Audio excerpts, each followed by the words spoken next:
Muito bem, boa tarde a todos e sejam bem-vindos a este webinar.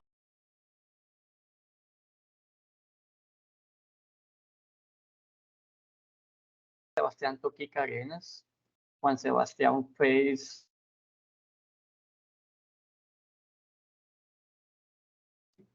e convidamos ele hoje, certo, para que nos apresente um pouco da sua trajetória, um pouco de antes de entrar no PPMEC, dentro do PPMEC, o que ele fez, certos projetos que executou, e também para que nos comente um pouco sobre onde ele está neste momento e que projetos está executando, que projetos tem em mente, né? Então, muito obrigado, Juan, pela tua participação. Agradecemos muito a tua disponibilidade neste horário que é um pouco complicado, certo? Mas é o horário que temos para realizar estas disciplinas, certo? E esse webinar, tá? Contigo a palavra, Juan. Beleza, pessoal. Primeiramente, obrigado o Daniel pelo convite, né? Como vocês já escutaram, talvez eu não sou daqui do Brasil, mesmo eu amo o Brasil, assim como o professor Daniel. Sou da Colômbia, tá? Eu vou falar agora um pouquinho sobre isso, né? Para que me conheçam.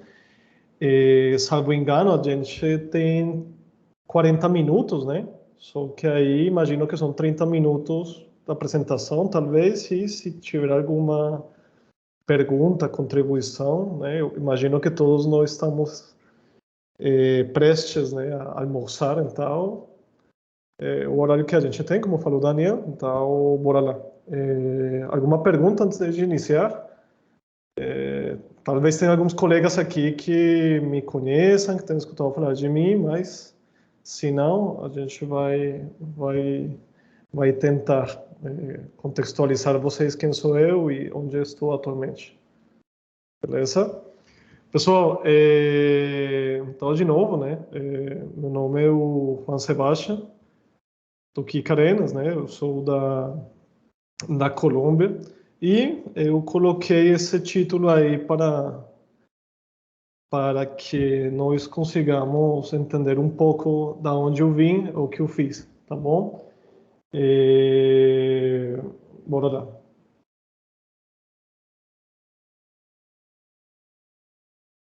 Vocês estão vendo o sumário, né, Daniel? Tá tudo certo aí? Estamos vendo, sim, Juan. Perfeitamente. Tá, beleza. Pessoal, hoje, né, eu vou trazer alguns pontos para vocês, né, os agradecimentos primeiro, né, tanto o convite quanto do professor Daniel, mas também ao PPMEC, né, que foi onde me formei, tanto do mestrado quanto do doutorado, né, e as pessoas que fazem parte, não só os discentes, mas também os docentes e todos os funcionários que hoje estão contribuindo para que o PPMEC continue seu funcionamento e continue nessa trilha de formar não só especialistas, né, na área de sistemas mecatrônicos, mas também seres humanos como um todo, né. Eu vou falar um pouquinho, né, atualmente onde eu estou, né, a Universidade Federal do Ceará, onde estou atualmente aqui desde o Nordeste do Brasil, um pouco longe de Brasília, mas as distâncias hoje, através da tecnologia, são um pouco mais curtas. E sempre vou trazer essa parte de trajetória de um vendedor, né? Então, no título era um vendedor de televisores, mas a trajetória de um vendedor e que eu estou trazendo hoje para vocês. Eu vou tentar colocar para a gente minha trajetória e o que eu trago hoje para vocês. Eu vou tentar vender algo hoje para vocês. As pesquisas, né, que foram feitas e que estão sendo feitas e que talvez possa ter alguma contribuição dos discentes hoje do PPMEC, mas também futuramente, né? Porque eu continuo cooperando com meu orientador do doutorado, o professor José Maurício, mas daqui a pouco eu falo disso. E se tiverem algumas perguntas sobre, eu estou sempre à disposição seja nesse momento, mas também futuramente, né? Então, vamos lá. Os agradecimentos, pessoal, primeiro, o professor Daniel, né?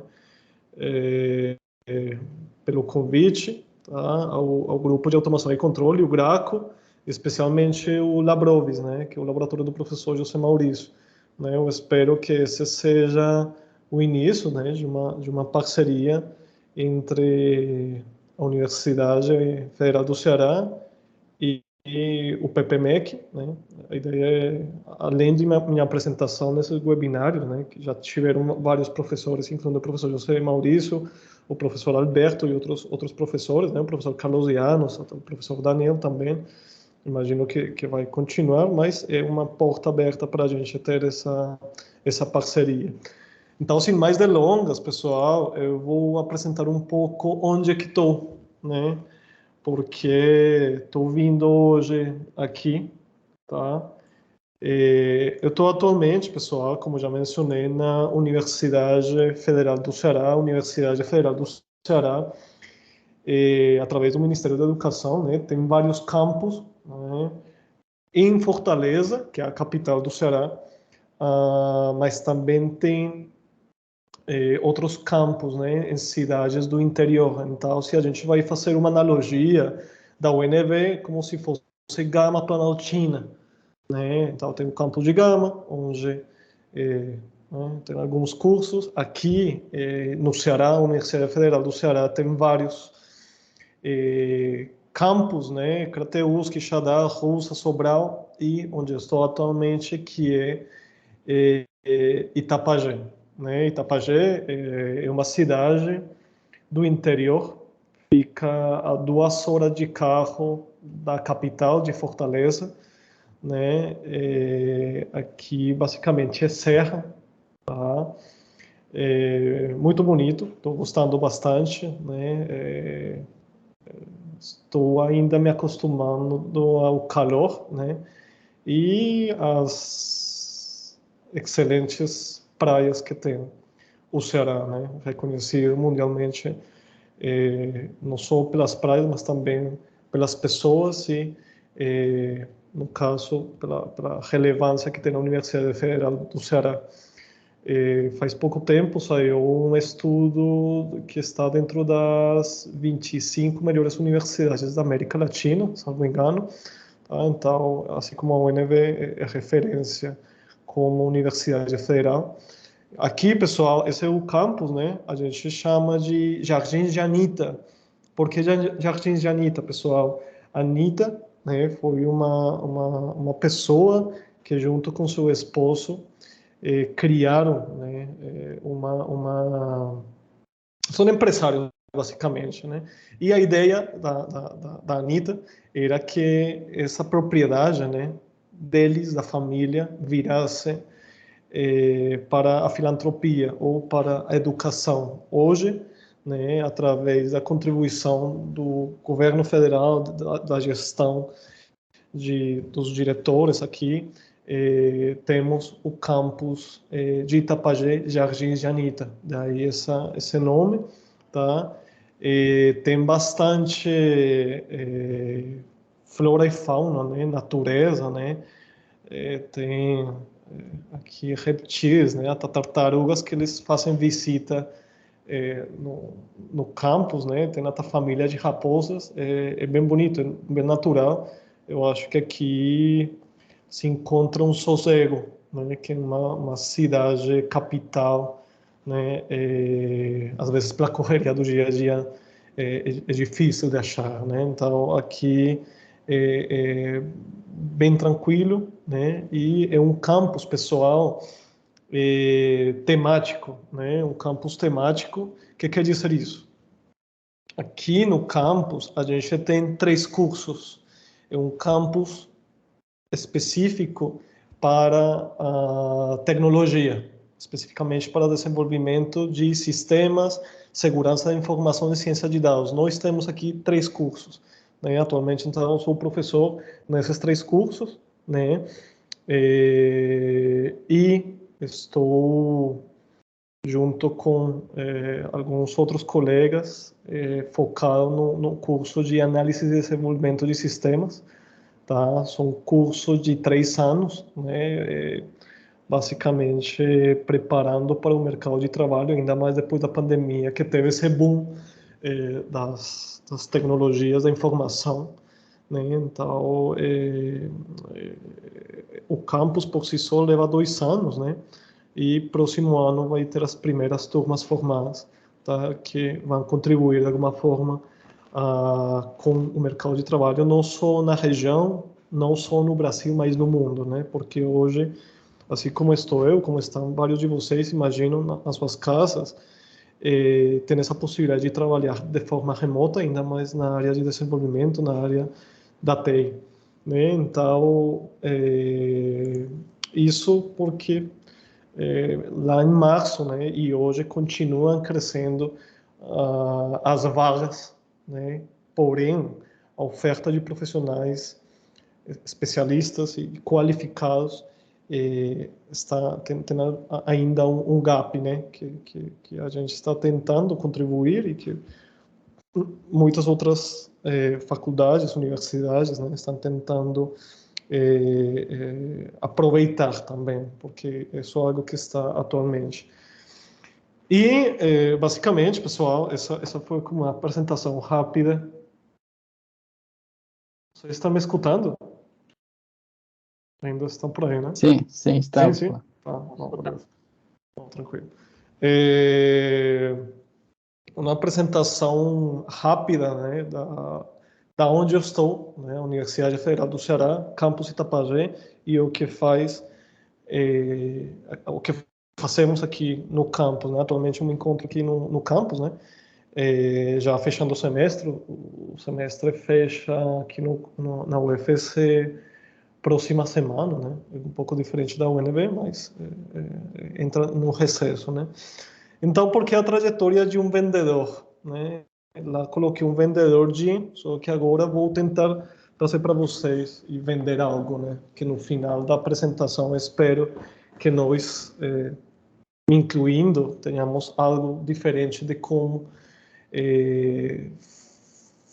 foi no início, foi lá no começo da apresentação, né? Então, qual foi minha trajetória, né? Eu sou da Colômbia, né? Como já mencionei, de uma cidade chamada Bogotá. Bogotá é a capital da Colômbia, tá? Então, aqui vocês podem ver, é uma cidade que está a 2.600 metros sobre o nível do mar, né? Brasília está a 1.100 metros sobre o nível do mar. Lá é frio, é bastante frio. E minha cidade, assim como eu amo Bogotá, Colômbia, né? Sou muito grato, assim como Brasília, enfim, onde eu estou sempre eu estou grato. E lá, pessoal, eu fiz o ensino médio, né? Aqui no Brasil, ensino médio técnico, ou seja, além de me formar como, né, para sair do ensino médio, também fui ou sou técnico, fui no caso técnico em eletricidade e eletrônica, né? Essa formação profissional também, né? E pessoal, lá eu sempre estive com essa questão da educação, né? De La Salle, aqui no Brasil também tem de La Salle, né? Eles têm um ditado, melhor uma frase deles que é endireitamento, né?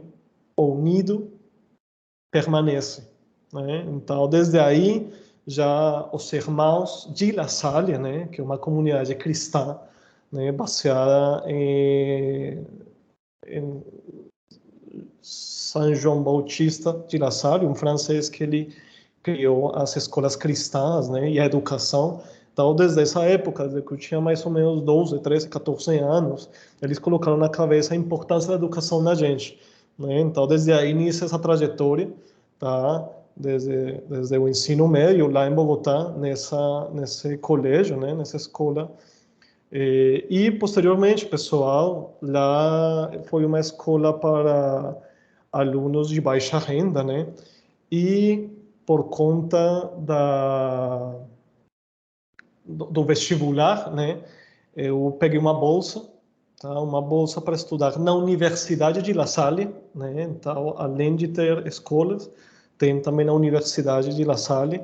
Lá eu fiz engenharia em automação, tá? Eu revalidei lá mesmo na UNB, né? Uma dos grandes benefícios que eu tive, né? Foi ter o diploma revalidado, né? Então, eu sou engenheiro de automação na Colômbia e aqui no Brasil a CAPES tem como engenharia de automação e controle, que é algo semelhante à engenharia mecatrônica. Lá tem toda essa questão de robótica, célula de manufatura, né, nessa faculdade de engenharia, mas que tem a engenharia na automação. Daí, pessoal, essa semente que eu sempre tive da minha paixão, no meu amor pela robótica. A verdade foi o amor que cresceu desde criancinha, quando eu conseguia desmontar e bagunçar os aparelhos de casa, aí por essa curiosidade que a gente sempre tem, né? Essa eterna curiosidade da gente, nós que somos eternos aprendizes, independente se seja na academia ou não.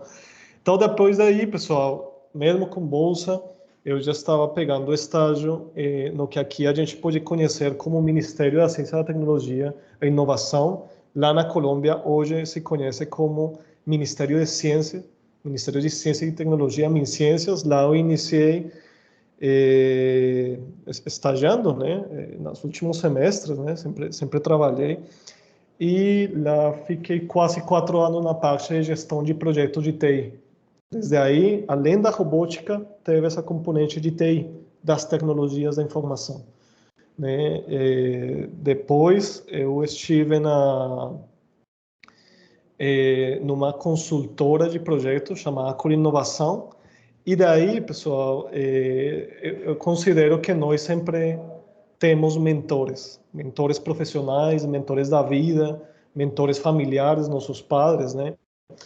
E tive 2 mentores, né? Basicamente no ministério e nessa consultora, né? Que eu chamo de meus mentores profissionais, até aí, né? Que sempre me colocaram essa sementinha de estudar, continuar estudando, continuar estudando, continuar estudando. E daí, pessoal, foi essa parte que eu percebi que tinha a oportunidade de fazer mestrado. Ainda o doutorado está um pouco longe, mas aí me candidatei no PPMEC para fazer o mestrado, tá? E inicialmente eu trabalhei com o professor Alberto Álvares, talvez vocês conheçam ele. Eu sou grato, sempre vou ser grato com ele. Eu acho que considero como meu terceiro mentor a nível profissional, tá? Eu trabalhei com esse robozinho lá no Graco, tem um robozinho branco. Deixa eu ver se eu consigo fazer um zoom aqui. Esse robozinho branco, né? Que é o ACEA, tá? Hoje ele faz parte lá do grupo de pesquisa dele e dentro do Graco, né? Além de outros robôs novos que tem aí, como esse aqui, né? Junto com o Pereira, imagino que vocês conhecem alguns, o Pereira, de os projetos que os professores, né? Que atuam dentro da engenharia mecânica, dentro do PPMEC, estão tentando, continuam tentando, né? Por aprimorar o curso, né? E eu fiz lá um mestrado, né, 2014, 2016, 16 mais ou menos, e teve a oportunidade de fazer o doutorado, né? O doutorado eu fiz com o professor José Maurício, tá? O professor José Maurício Santos Torres da Mota, eu continuo trabalhando com ele. Quando eu cheguei, pessoal, deixa eu ver se ainda tem aqui. Quando eu cheguei, esse robozinho, né, depois quem tiver interesse pode dar uma olhada, esse robô branco, o Flex Picker, robô paralelo, né, robô Delta, ele estava numa caixa, estava encaixotado. A gente, junto com o professor José Maurício, montou essa estrutura, né, para pesquisas. A verdade, a gente fez a primeira publicação com esse robô em um congresso em Canadá, tá? Da I3C, né? E continua lá, o professor José Maurício, mês passado, ele fez uma apresentação aqui no webinário, né? Ele explicou as pesquisas associadas com seu laboratório, né? Que é o Lab Hobbies, né? O laboratório de robótica e visão computacional, tá? Que é onde eu fiz o doutorado e hoje continuo trabalhando. Então, minha trajetória continua a trajetória, né, de alguém que fez um mestrado, doutorado aqui no Brasil, mas que em paralelo, pessoal, conheceu outras pessoas, não só na academia, mas também na vida, né? Eu acho que depois de um tempo a gente aprende a abraçar o processo, né, e não tanto o objetivo, mesmo que o objetivo seja parte do processo. Então, nessa trajetória, eu conheci, né, junto com quando estava fazendo o doutorado, né, eu tinha também bolsa, na verdade, eu sempre tive bolsa, aí conheci outros profissionais dentro da UNB, tem esse laboratório de sistemas e informações espaciais, né, que o responsável é o professor Osmar, tá? Ele e o filho do professor Osmar, Osmarzinho, ou Osmar Júnior. Lá eu trabalhei por quase ano e meio desenvolvendo algoritmos algoritmos baseados em inteligência artificial para análise de imagens, né? Ou chamado também de geoprocessamento. Esse aqui é o Cristiano, né? Ele é a mão direita do professor Osmar, e ele atualmente tem uma empresa de desenvolvimento de software. Isso, pessoal, me trouxe experiência profissional, tá? Em paralelo, de forma simultânea com minha experiência acadêmica, mas também em paralelo com minha experiência de vida, né? Aqui no Brasil. Por isso, minha gratidão eterna com o Brasil e com as pessoas que fazem parte, né? Que fizeram parte dessa trajetória. Por isso que hoje também me encontro aqui nesse webinário junto com vocês. Isso, pessoal, me trouxe a oportunidade, né?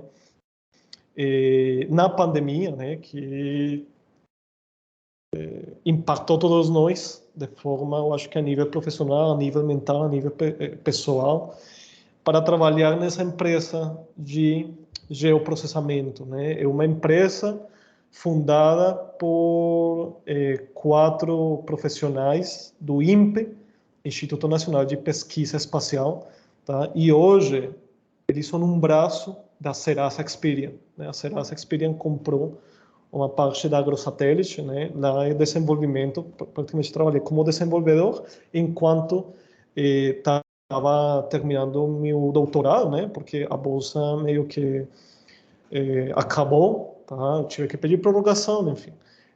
Mas sempre que a gente olha para trás, descobre porque as coisas acontecem como aconteceram e entende como deveriam ser juntados esses pontos, né? E também, junto com na AgroSatélite, eu trabalhei na Faculdade de Projeção, em Taguatinga, na Unidesc, fica lá na cidade ocidental, em Valparaíso, né?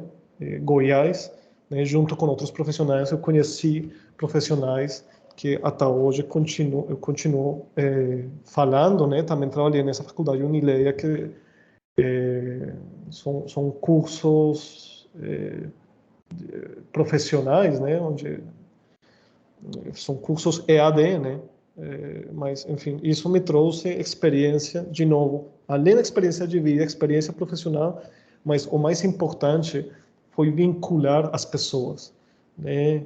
Eu acho que muitos de nós crescemos e entendemos que, pelo menos eu entendo, como é importante os vínculos com as pessoas, né?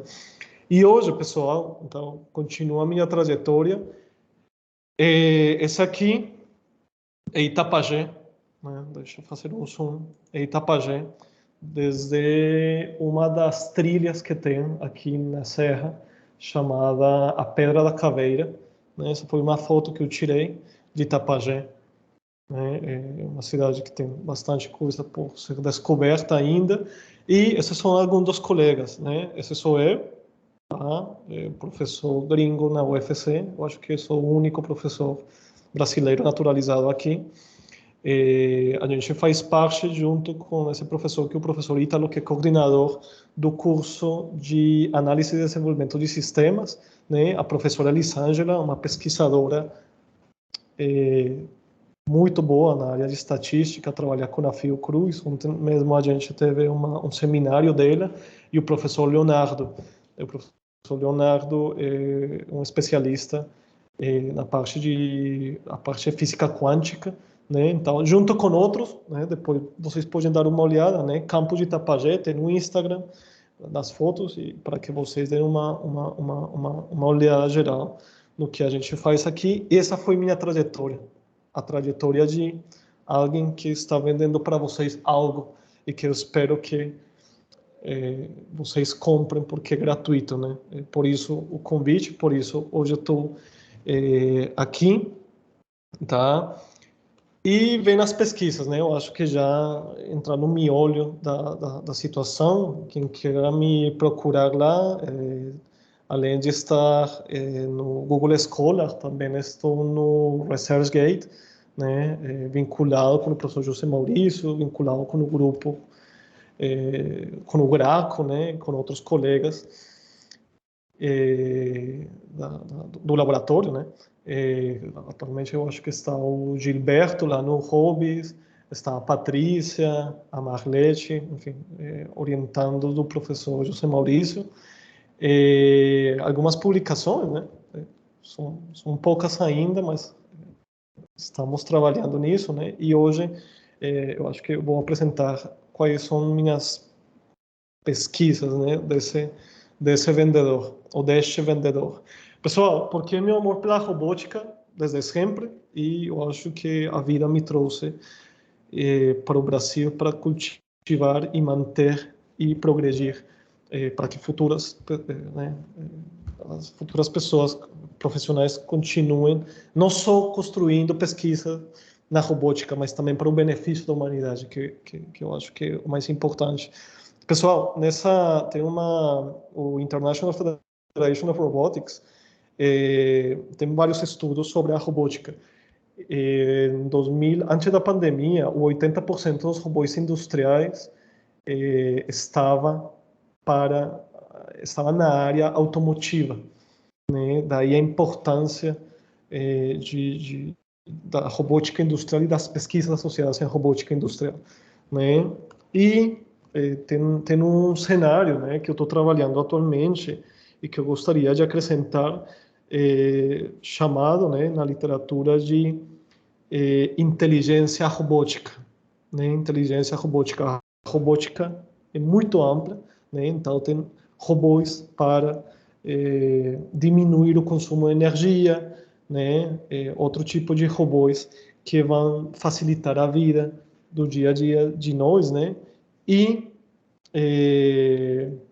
essas são as tendências, né, 2023. Só que tem uma tendência onde estou me envolvendo cada vez mais que em inteligência robótica, ou seja, juntar as componentes de inteligência artificial e robótica, né, no contexto da indústria 4.0, né, ou da quarta revolução industrial, que daqui a pouco já se está falando em muita literatura, a gente está próximo da indústria 5.0 ou a quinta revolução industrial. Já a gente esquece um pouco de como foi a primeira, segunda e terceira revolução industrial, esquece no que aconteceu, mas continua tendo os benefícios desses avanços. Então, a ideia é que a gente continue, né, colocando no mapa, desde o PPMEC, desde o Brasil, desde a UFC, desde a América Latina, para contribuir, né, aos futuros profissionais, mas também à humanidade, né? Então, nessas pesquisas, pessoal, nessa questão da robótica industrial, das áreas ou das indústrias específicas automotiva e também aeronáutica, né? A gente tem algumas contribuições que foram feitas desde o PPMEC, desde o Graco, desde o laboratório do professor José Maurício Hobbies, né? Esse, por exemplo, foi uma publicação de faz 2022, onde a gente faz uma proposta, a proposta minha do doutorado, né, vinculada ao quê? A diminuir o erro de posicionamento dos robôs industriais, focando em áreas e componentes específicos, que são a indústria automotiva e a indústria aeroespacial. Tá? Gente, vocês continuam aí? Tá tudo certo, né?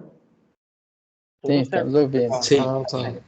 Porque Tranquilo. já aconteceu de estar falando sozinho aí, eu prefiro aqui, né? Mas, enfim, pessoal, vamos lá. Que bom que vocês continuam aí. Então, nessa parte da pesquisa, especificamente do que a gente faz é a calibração de robôs industriais, tá? O que é a calibração de robôs industriais, pessoal? Basicamente é diminuir o erro de posicionamento através de técnicas específicas. Então, a calibração de robôs industriais consegue diminuir o erro de posicionamento, né, de robôs industriais manipuladores industriais, né, com técnicas, né, que sejam adequadas para esse tipo de indústrias, né, indústria automotiva e indústria aeroespacial, pelo menos no meu caso. E da onde surgiu tudo isso, pessoal? Tem um professor, né, atualmente o professor Qian, ele é da China, né, 60, 70% das pesquisas e das publicações que são feitas hoje são da China, né, pela cultura, mas também pelo foco industrial que eles têm, né, e eles, no laboratório deles, colocaram o conceito de similaridade de erro, que foi um dos primeiros conceitos que o professor José Maurício me passou, similaridade de erro. O que é similaridade de erro, pessoal, é vocês pegam duas posturas do robô industrial e tentam ver qual é a relação entre elas, qual é o erro, qual é se tem alguma relação, não só da postura, X, Y, Z, mas também do erro, né? Eles colocaram 3 modelos, né? Atualmente eles estão trabalhando já no 4º, 5º modelo. Eles trabalham com institutos, eles trabalham com empresas privadas, bastante recurso que eles têm, e obviamente são mais de 2 bilhões de pessoas trabalhando, mas eles especificamente, pessoal, trouxeram essa curiosidade por ver alternativas, né, através da similaridade de erro. E a gente eu falo com o professor José Maurício, a gente colocou esse conceito na literatura. A gente colocou desde o PPMEC, desde Brasília, desde Brasil, desde América Latina, o conceito de sub-regiões, né, para melhorar o desempenho dos robôs industriais, para diminuir o erro de posicionamento através da calibração de robôs, através da calibração usando a proposta ou a metodologia de sub-regiões, né? Basicamente, o que são sub-regiões, pessoal? A gente define sub-regiões volumétricas no envelope de trabalho do robô e analisa o que acontece lá, tá? As técnicas que a gente usa são técnicas analíticas, né? Modelos não lineares, né?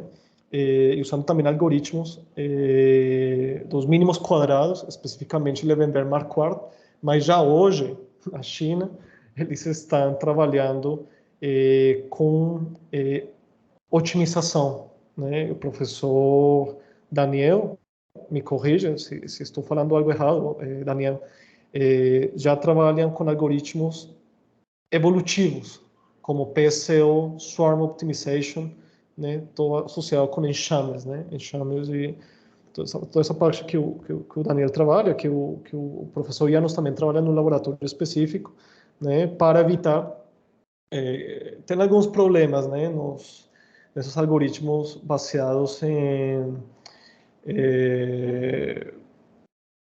mínimos quadrados, que eles caem na cilada dos mínimos locais. Então, tem algoritmos de otimização que tentam evitar isso. Então, isso já está entrando na calibração de robôs industriais, né?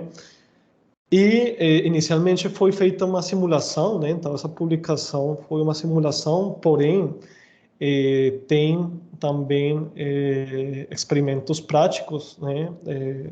Um dos agradecimentos que eu quero também trazer aqui é do professor Robert Landers, né? Que na pandemia eles conseguiram enviar para a gente medições reais, né? De um robô Fanuc, um robô industrial já um pouco antigo, né? Através de um laser tracker, né? Um laser tracker que eu espero em algum momento a gente tenha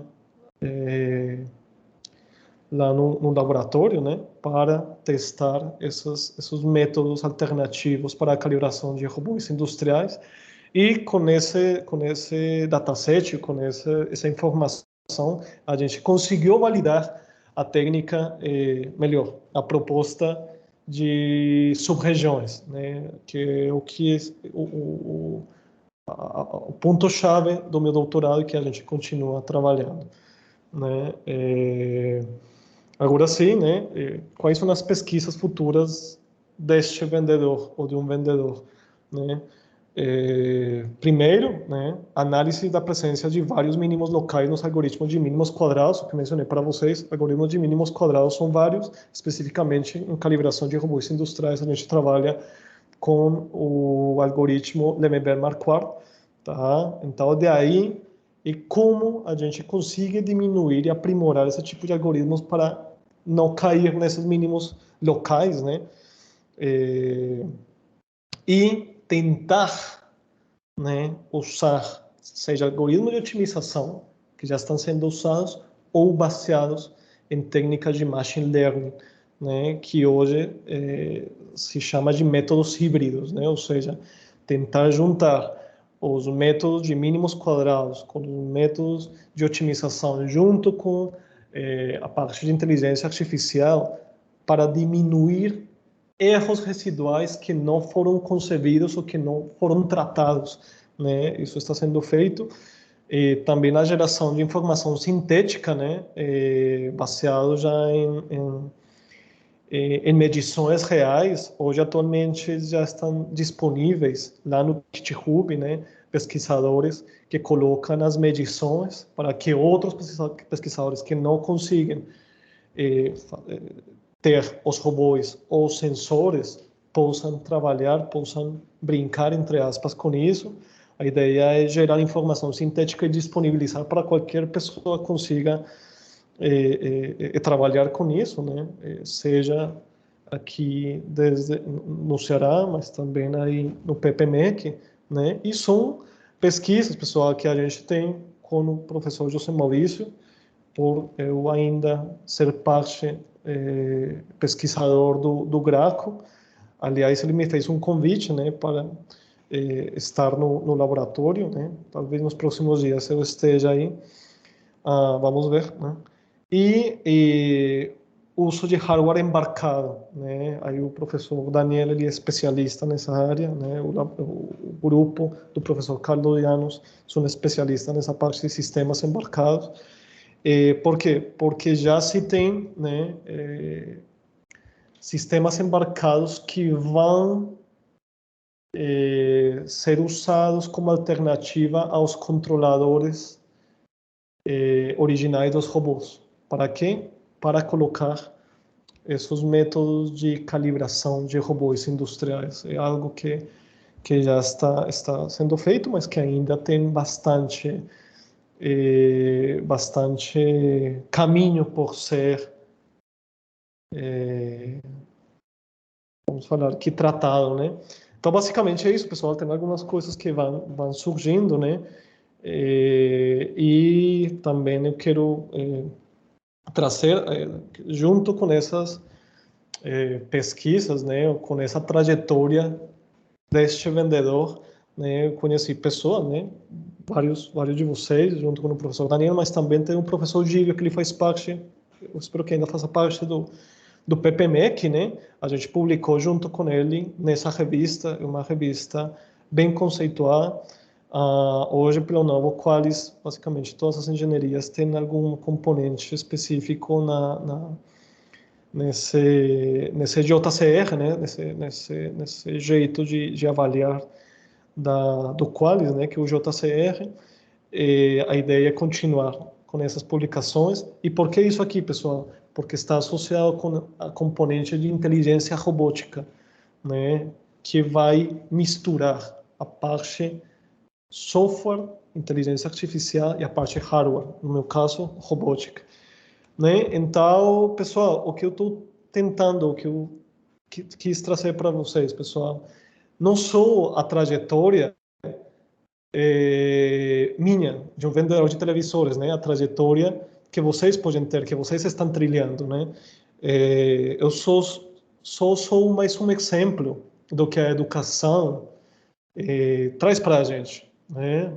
O que a educação traz para a gente. Não em vão, lá o ex-presidente da Suráfrica, Mandela, ele fala que a arma mais importante que tem o mundo é a educação, né? Então, meu sonho desde criancinha era mexer com robôs, né? Só que ao longo dessa trilha, dessa trajetória, eu vendi televisores, eu trabalhei no call center, eu vendi sapatos, sempre me virei, né? Os bicos da vida, né? Eu me orgulho disso, né? Porque hoje me tem aqui, né? Além da minha família, além de profissionais, amigos, toda essa trajetória, porque às vezes a gente enxerga só os títulos, mas atrás dos títulos tem bastante coisa, né? Então, eu considero que quando a gente vai atrás de nossos sonhos, de nossa paixão, tem algumas componentes úteis, materiais, que vão chegando por inércia, né? Então, hoje eu estou vendendo para vocês essa análise, né? Essa curiosidade de qual é o sonho de vocês, né?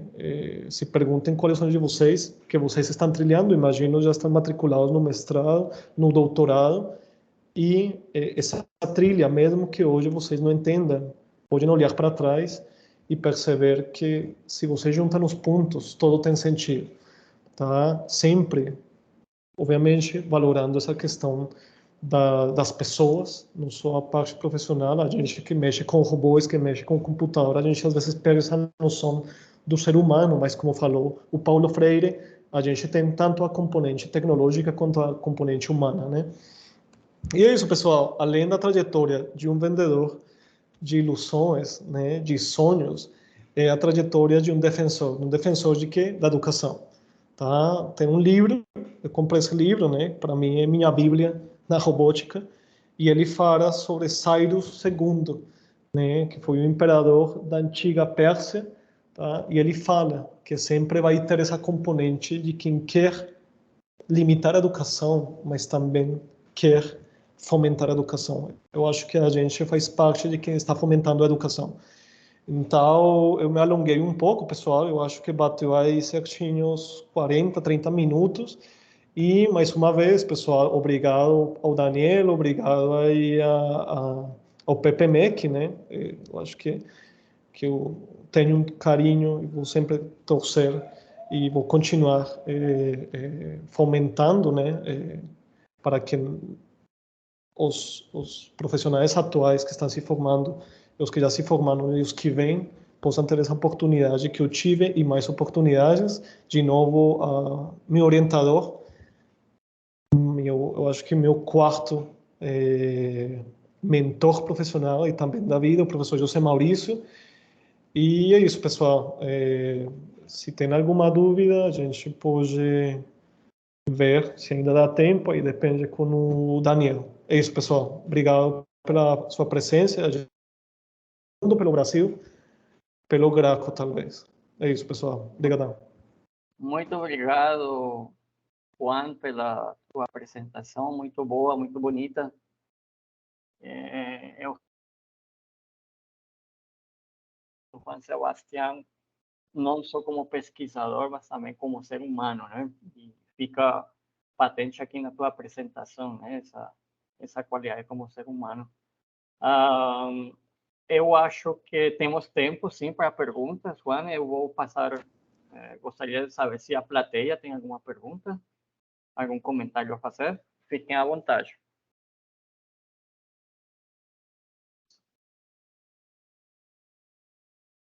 Acho que eles estão almoçando já. Bom, mas eu tenho algumas perguntas. Ainda não.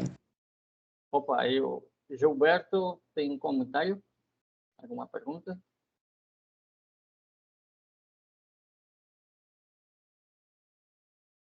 Gilberto, a gente não está te escutando. Acho que estás com o microfone fechado. Notado.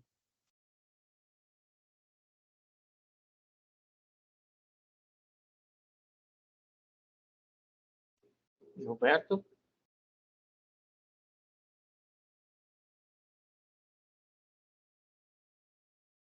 Bom, vamos ver se Gilberto consegue resolver aí o Ou talvez se ele pode escrever aí, tá? Não sei se pelo chat aí. Isso, boa, se não conseguir se comunicar pelo microfone, né? Pode escrever. Enquanto isso, eu vou fazer aqui uma pergunta. Primeiro sobre o campus de Itapajé, certo? Da UFC. Então, vocês têm 3 cursos, né? E uma curiosidade que me bateu aqui é com relação ao número de estudantes. Vocês imaginam que tem muitos estudantes os 3 cursos são da área de TI. Estão preenchendo todas essas vagas? Tu conheces? A gente precisa de mais. A gente precisa de mais. Estão Passa sendo ainda preenchidas, mas como é um campus novo, a gente precisa divulgar a ideia também com esse tipo de apresentações, né? E divulgar, né? Para que venham, porque, como mencionei, a primeira turma ela vai se formar próximo ano, então ainda está se conhecendo, né? Ainda aqui na região está esse processo de que se conheça que existe aqui o campus, que é um campus temático, e que vai começar a apoiar, né? E continuar crescendo, né? Junto com outros cursos, mais professores, enfim. Então, mas sim, a gente precisa a gente precisa de mais futuros profissionais, sim. Estudantes, né? É um campus novo, né? É normal, é natural essa curva, né? Tu tá em Gama ainda, né? Tu sabe como é, né? Justamente. Demora um pouco até engajar, né? Agora a questão é, bom, vocês acertaram em cheio, né? 3 cursos da área de TI, que nesse momento está bombando, né? Seria interessante também. Outra pergunta que eu tenho é: vocês têm pensado em criar programas depois, futuramente, ou isso fica mais no campus principal, Fortaleza? A ideia é futuramente, primeiro é tipo estabilizar, né? E que tenha uma dinâmica própria dos 3 cursos novos e ir E evoluir para pós. isso, obviamente aproveitar o know-how, né, de experiência dos campos já com maior trajetória, né, de novo a trajetória, e aproveitar, mas a ideia sim é começar a vincular já a graduação e começar a pós-graduação também, né. Muito bom. Muito bom, muita sorte aí para os dirigentes do campus, né? Eu vejo Obrigado. aqui o futuro coordenador desses cursos aí, talvez. Ih, Daniel, não fala muito alto não, porque... Mas isso faz parte, você vai ver. Faz parte do Agora eu nosso... vou fazer alguns comentários mais da área técnica. Eu entendi que tu trabalhaste com visão computacional. Não entendi bem se foi no teu doutorado, porque uma das técnicas que utiliza o professor Zé Maurício, que ele apresentou para nós no webinário, é o uso de câmeras, certo? Para calibração de robôs industriais, né? Não sei se essa foi uma das técnicas que tu utilizaste, visão computacional, no teu doutorado, ou se foi mais através das medições via laser tracker, né? Então, a câmera, né, e o laser tracker são sensores. Então, a calibração de robôs pode usar ou câmeras ou laser tracker. No meu caso, a gente usou o laser tracker, né, ou simulou as medições. Mas a ideia com o professor José Maurício podem ter vários tipos de sensores, né? Por laser, por visão computacional, uma câmera, mas também por contato, né? Uhum. E a ideia é que sejam incluídas também essas técnicas de usando câmeras, né? Porque vai diminuir os custos. Um laser tracker na faixa de 60, 70 mil dólares, já uma câmera, né? Mas no caso do doutorado foi mais primeiro simulando as medições, os erros, depois com o laser tracker, né? Uhum. Mas ainda não foi colocado. Mas a ideia é essa, né? Que possam A ser ideia usadas também vai ser câmeras. Isso. uma função, talvez, né? Ou essa câmera Isso. bacana. Que o professor José Maurício ele usou no doutorado dele, né? Então meio que tentou ele é especialista também nessa parte de visão Sim, computacional, sim, né? sim. Ele tem bastante experiência com calibração de robôs industriais usando visão computacional, né?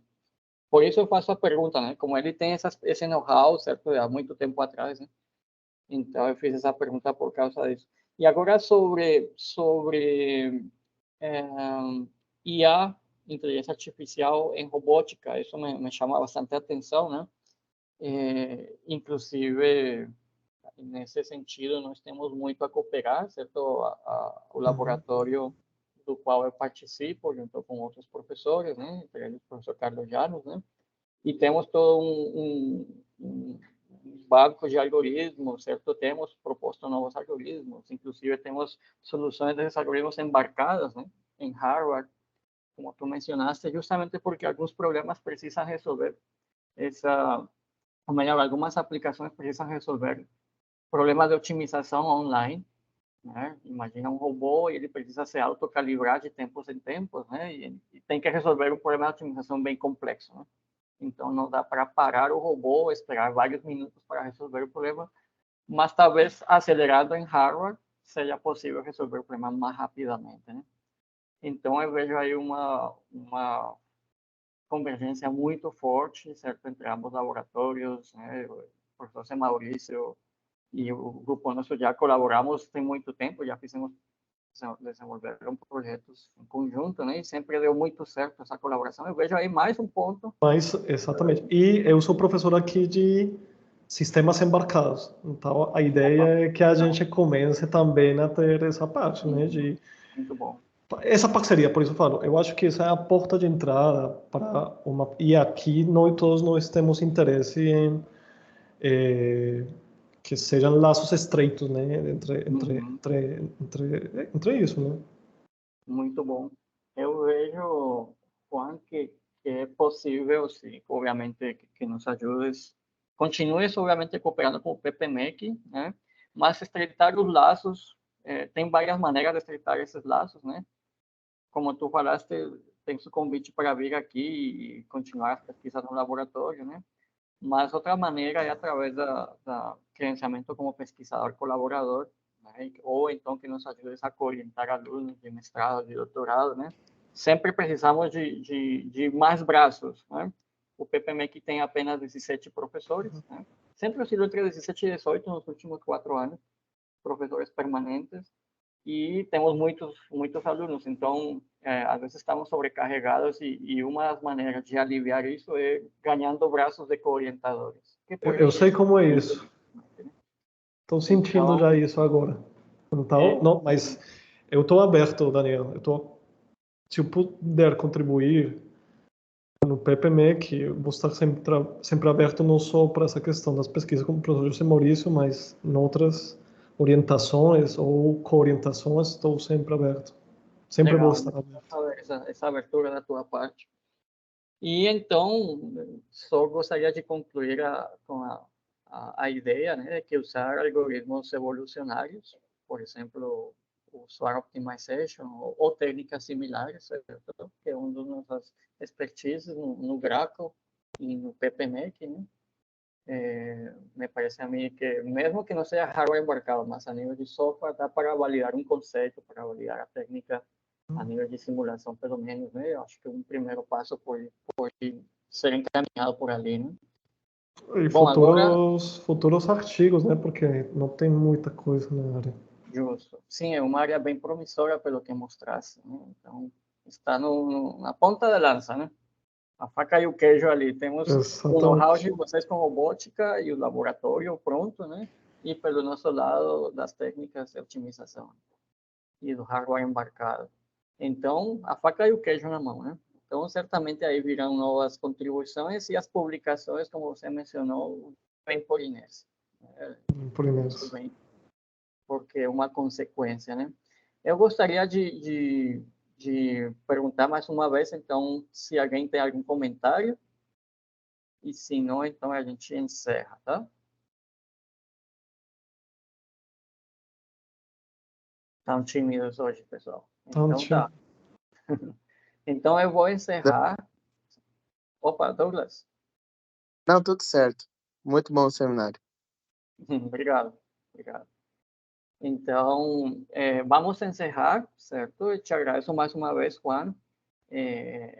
Lembrem que o webinário vai ficar disponível no YouTube e, como sempre, aproveito para que me ajudem o PPMEC melhor a divulgar, certo? Esse canal do YouTube, porque temos aí várias tecnologias que desenvolvimos, certo? Referência às nossas próprias publicações, nossas soluções tecnológicas, e isso é parte fundamental do processo, né, de pesquisa, divulgar e melhorar esse processo de divulgação das nossas soluções tecnológicas, tá? Então, é isso aí.